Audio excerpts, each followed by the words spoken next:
2021-yilda ishlab chiqarilgan Hyundai Creta avtomobili 1.6 atmosferli motor bilan jihozlangan avtomobil. Shahar ichida rasxodlari juda ham zo'r. 60 ming kilometrdan ozgina ko'proq yurgan ekan. Xo'p, mashinani DTPsi yo'q ekan. Mana shu kriloda sepilgan joyi bor ekan. Buni ham mahallada g'isht bilan urilgani uchun sepilgan ekan. Mana mana shunda ozgina pachoq bo'lib qolgani uchun kapot qopqog'i sepilgan. Polirovkalari bo'lmagan. Ichlari hamma yog'i but-butun holatda ekan. Bemalol ko'rib tekshirib olsanglar bo'ladi. Hop, sosteniyasi yaxshi mashinani. Texnik xarajatlarini ko'rmadi. Krugoy tonirovkalari bor. Endi mayda-chuyda ozgina sarapinali joy bo'lishi mumkin.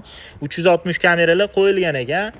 Bunaqa diskalar taqilgan mashinaga. Salonlarning sosteniyasi ham juda ham zo'r, olib haydashga tayyor bo'lib turibdi. Rullarni ham bunaqa anatomiya qildirib qo'yishgan ekan. Monitorlari bor. Klimat kontrollari, siden abagrev, rul abagrevlarigacha bor mashinani. 67 ming kilometr masofani bosib o'tgan ekan. Propan gazlargacha ustanovka qildirib qo'yishgan ekan. Olib maza qilib haydashingiz uchun 12 500 bosinglar.